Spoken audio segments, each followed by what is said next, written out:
아이들이 정말 놀라운 속도로 언어를 배우는 걸 보면 되게 신기하잖아요. 네, 맞아요. 정말 감탄스러울 때가 많죠. 오늘은 당신의 뇌가 어떻게 그렇게 마법 같은 일을 해내는지 한번 파헤쳐 보려고 합니다. 특히 어린 시절 뇌 활동하고 또 요즘 핫한 인공지능 연구 이런 걸 넘나들면서요. 네, 오늘 저희가 다룰 자료들이 정말 다양합니다. 하버드 뇌과학연구소에서 나온 아동 뇌 활동 기록도 있고요. 또 언어 능력이 시간이 지나면서 어떻게 발달하는지 그 장기적인 연구 결과도 있고, 심리학 강의 자료, 심지어는 좀 오래됐지만 여전히 중요한 1981년 논문도 있습니다. 꽤 오래전 논문까지요? 네, 그리고 또 아주 최신 연구도 있어요. 바로 2025년 5월에 나온 메타 AI와 로스차일드 재단병원이 같이 한 연구인데요. 최신 인공지능 모델 관련 정보까지 다뤄볼 겁니다. 와, 정말 폭넓게 준비하셨네요. 그렇죠. 이걸 통해서 언어를 배우는 그 핵심 단계들, 그리고 그 밑바탕에 있는 뇌의 작동 원리, 이걸 좀 명확하게 이해해보는 게 저희 목표입니다. 좋습니다. 정말 흥미로운 여정이 될 것 같은데요. 바로 시작해볼까요? 네, 좋습니다. 뇌 속 언어 발달의 세계로 한번 같이 들어가 보시죠. 자, 우선 언어 학습은요, 우리가 보통 생각하는 것보다 훨씬 더 일찍 시작돼요. 얼마나 일찍인데요? 하버드 뇌과학연구소 자료를 보면 놀랍게도 아기들은 태어나기 전, 그러니까 엄마 뱃속에서부터 이미 언어를 배우기 시작한다는 거예요. 뱃속에서부터요? 와, 정말인가요? 네. 그리고 생후 18개월, 그러니까 돌진하고 반년 정도 됐을 때 그때 형성된 뇌 영역 간의 연결 패턴 있잖아요. 네, 뇌 부위들이 서로 연결되는 거요? 그렇죠. 뇌의 여러 부분들이 얼마나 잘 소통하는지 그 패턴이 만 6살 반이 되었을 때 언어 능력이 어떨지를 예측할 수 있다고 합니다. 세상에, 그렇게 어릴 때 뇌 연결이 나중 언어 능력까지 영향을 준다니. 심지어 어떤 자료 보니까 4개월 된 아기도 벌써 말소리에 미묘한 차이, 예를 들면 파랑, 바 이런 소리 있잖아요. 그걸 구분하고 입모양이랑 소리를 연결하기 시작한다던데요. 맞아요. 소리를 들으면 그 소리에 맞는 입모양을 이렇게 찾아보는 거죠. 네네. 바로 그 과정을 더 깊이 들여다본 게 아까 말씀드린 2025년 5월 메타 AI랑 로스차일드 병원 연구예요. 그 최신 연구요? 네. 연구진들이 다양한 연령대 아이들 뇌에 직접 전극을 삽입해서요. 어린 왕자 오디오북을 들려주면서 뇌의 활동을 아주 정밀하게 분석했어요. 전극 개수만 해도 7,400개가 넘었다고 하니까 데이터 양이 어마어마하죠. 와, 어린 왕자를 들을 때 뇌가 어떻게 반응하는지 직접 본 거네요.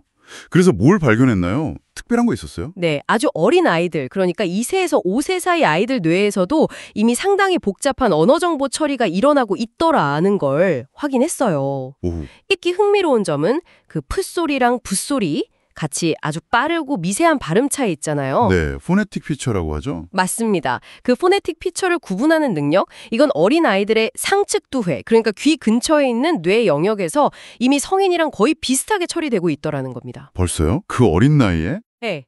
그런데 단어의 의미처럼 좀 더 느리고 복잡한 정보 처리는 나이가 들면서 연합피질이라고 하는 뇌의 여러 정보를 종합하는 더 넓은 영역들에서 점진적으로 발달하는 모습을 보였어요.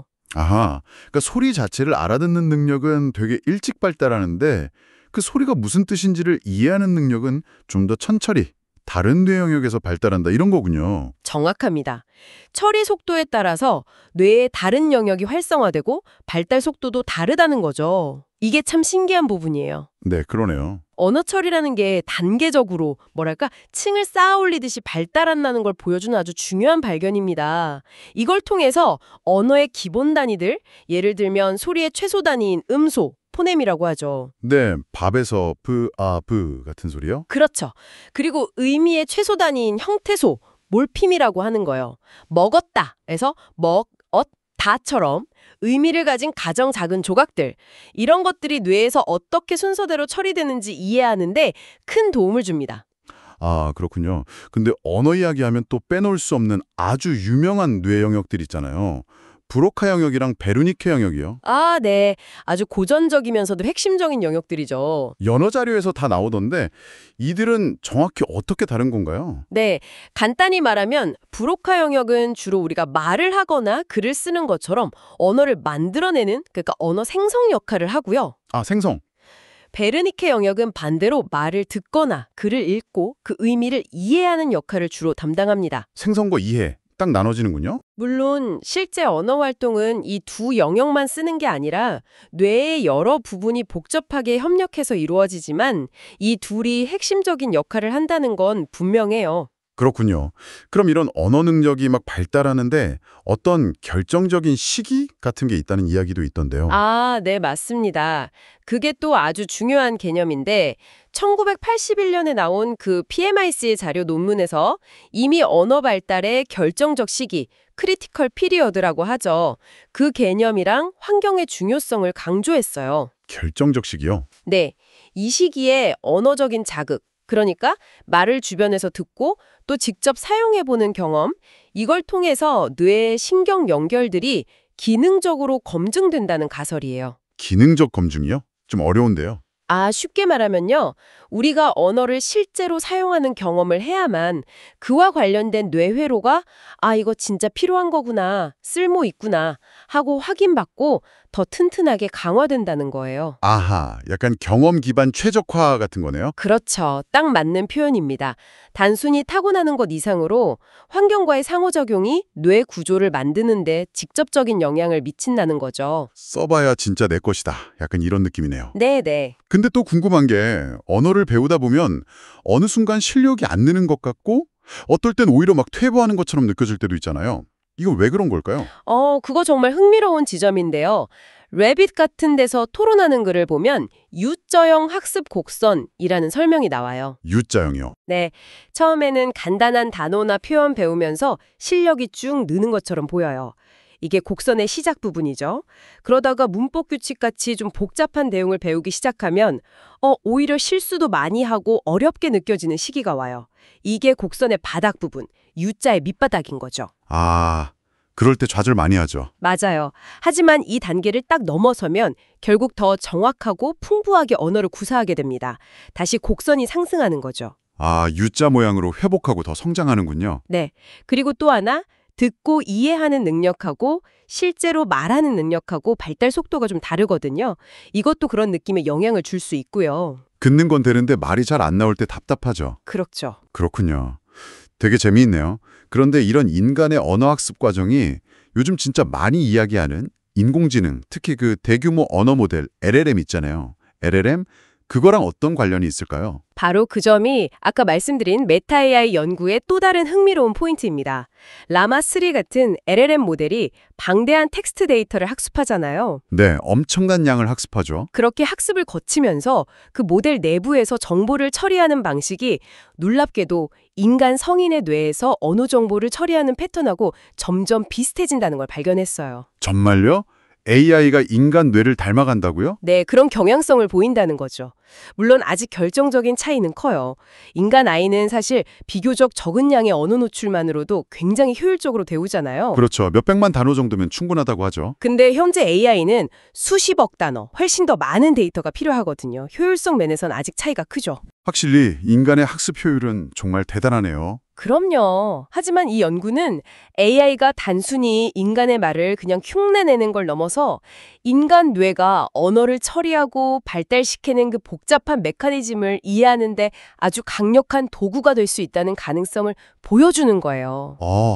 AI를 통해서 오히려 인간 뇌를 더 잘 이해하게 될 수도 있다? 네, 그런 거죠.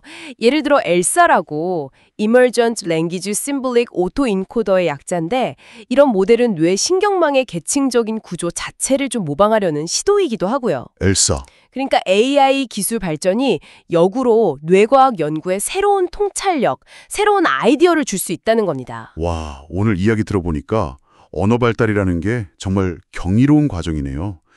태어나기도 전부터 시작해서 소리부터 의미까지 단계적으로 뇌가 발달하고 네, 그리고 결정적인 시기에 어떤 경험을 하느냐가 뇌 구조 형성에 영향을 미치고 심지어 AI조차 그 패턴을 따라하려고 한다는 거잖아요. 맞습니다. 한번 정리해보자면 당신의 뇌 속 언어 능력은 정말 아주 이른 시기에 시작돼서 점차 복잡한 계층 구조를 이루면서 발달하는 거고요.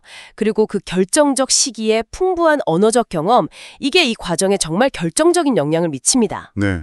그리고 최근에는 AI 기술이 이 복잡한 과정을 이해하고 또 모델링하는데 새로운 가능성을 열어주고 있다는 점도 중요하고요. 인간의 그 놀라운 학습 능력하고 AI의 방대한 처리 능력이 앞으로 어떻게 서로 영향을 주고받으면서 발전할지 정말 기대되네요. 그렇죠. 마지막으로 당신에게 이런 질문을 한번 던져보고 싶어요. 우리 왜 뇌가 언어를 배우는 방식이 이렇게 초기 환경 자극, 그러니까 어떤 언어를 듣고 사용하느냐에 크게 의존한다면요. 앞으로 인간과 AI의 상호작용이 점점 더 일상화될 거잖아요. 그런 미래에는 어쩌면 인간의 가장 기본적인 능력인 이 언어학습 방식 자체에도 어떤 변화가 생기지 않을까요? 오, 의미심장한 질문인데요. 한 번쯤 생각해 보시면 꽤 흥미로울 것 같습니다.